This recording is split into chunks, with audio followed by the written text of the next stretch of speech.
ప్రారంభోత్సవానికి కొబ్బరికాయ కొడితే తప్పు, గుడికి వెళ్తే తప్పు, స్వామీజీతో కూర్చుంటే తప్పు, అలాగే పూజ చేస్తే తప్పు అనేటటువంటి ఒక దిక్కుమాలినటువంటి ఒక వర్గం, అదేమంటే సెక్యులరిజం అంటే అది చేయడం కాదు అంటూ వాగేటటువంటి వాళ్ళు, అదే ముస్లిం నాయకులు కానీ లేకపోతే క్రైస్తవ నాయకులు కానీ వాళ్ళ మతాచారాలు పాటించడంలో తప్పేం లేదంటారు. ఒక్క హిందువులకు సంబంధించినటువంటి నాయకులు చేస్తేనే తప్పు.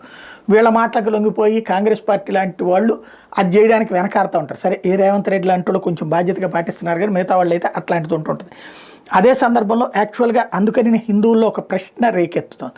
ట్రంప్ ఒక వాదలకు ప్రీస్ట్ని కలిశాడు, మంచిది, అమెరికా ఒక క్రైస్తవ దేశం. ఆస్ట్రేలియా ప్రధానమంత్రి ఆంటోనీ ఆల్బనీస్ పోపుని గెలిచారు, పర్వాలేదు, అతను ఒక క్రైస్తవుడు.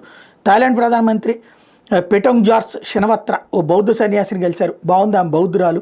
ఇజ్రాయెల్ ప్రధానమంత్రి బెంజమిన్ నెతన్యాహు ఒక రబ్బీని గెలిచారు, అతను ఒక యూదుడు.